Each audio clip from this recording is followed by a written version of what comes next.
Hey, it's Tasha here, and I hope you guys had an amazing Wednesday. I want to share a revelation with you guys. If you notice, when I do a video, I really don't have much time to fluff and fill out messages.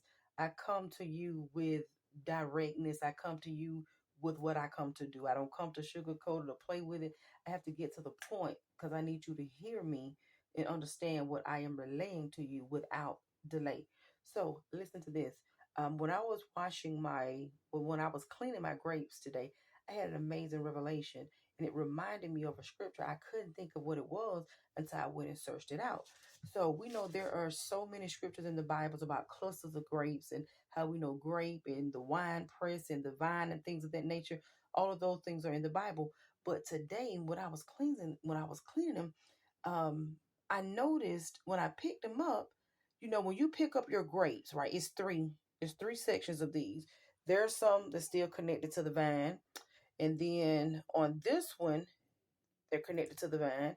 And when I picked up the third one, right, they're all still connected. But here you see is some in the bottom. I'm not finished cleaning them, so that residue is just from cleaning them. So you see, I have mine that's on the vine, right, still connected to the vine. But then there's some at the bottom, right? It's some that's left over. It's like an overflow. It's like if this what I'm holding up on the vine is enough for me, and then I can share the rest in the bottom. I can clean those because they're not connected to the vine, and put them in a bag and give them to someone else and share with family or somebody, right? Or neighbor or someone. I can give these to them because it's from my overflow. It's not taking from what I have, it's the excess that's left over. So I'm thinking, when I began to think about a scripture, I'm like, I've seen that somewhere, but I couldn't think about it. I went ahead and did a little study right quick for it. And look what I found. Deuteronomy 24 and 21. When you gathers the grapes on the vineyard, sorry, when thou gathers the grapes of thy vineyard, thou shalt not glean it afterward. It shall be for the stranger, for the fatherless, and for the widow. So guess what? What that means is once I gathered my grapes, I don't have a vineyard, so we're just going to use this as symbolic. This bowl is symbolic to a vineyard. So when you gather your grapes, look what it says. Don't go back a second time trying to get what's left, right? The rest, the overflow, what remains, right? That should be for the stranger, somebody you don't know, the fatherless, somebody that may not have a father or don't have something to eat that day, or are looking for some type of fulfillment, you can share with them.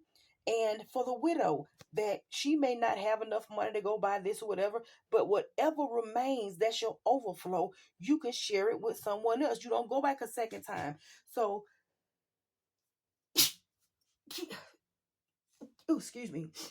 I covered my nose when I sneezed. This is a real life video. There's no fluff, there's no perfection. This is just real life.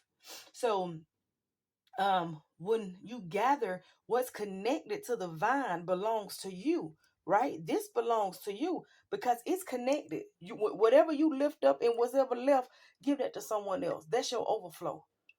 You sharing from what's not even, that's your overflow that's left behind for somebody else.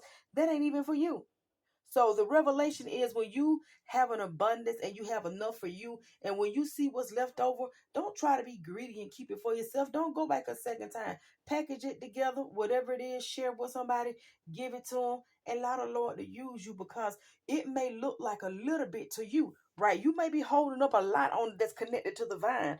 You may be holding up a lot, but what's left is somebody else that they could think it's an abundance. They may think it's a lot. They may think it's a blessing because it's just enough for what they need in that moment. It didn't interfere with what you had right here because you got a handful and you got enough. What's left could bless somebody else because they don't have anything at all. I just want to share that with you and let tomorrow, I hope tomorrow, well, I hope the rest of the day be the best of your day, and I hope tomorrow you have a great day, right? A grape. Have a great day.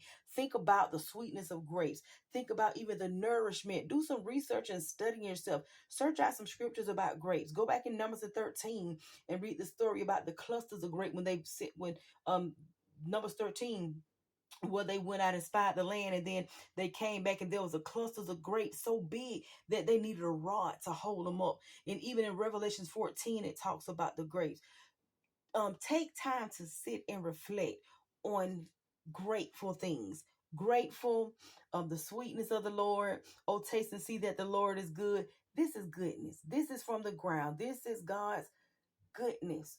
And you can share it with somebody else because that's your overflow. So what remains don't belong to you. Whatever you pick up and you gather that's connected, that's yours. But remember, what remains, give it to someone else. It may be a couple of dollars. It may be a meal. You may pay it forward doing something else. But put someone else in mind. Think of someone that can use your overflow, that can use what remains. It's not about the price. It's not about what it is. Just give somebody something on tomorrow. Some of your remains. Share your remains. Share what's left with someone. And I guarantee you, it will be a blessing. And we are all called to be blessings. It's a blessing to be a blessing, no matter the size. Just make it your goal to be a blessing on tomorrow. And I pray you have a great night.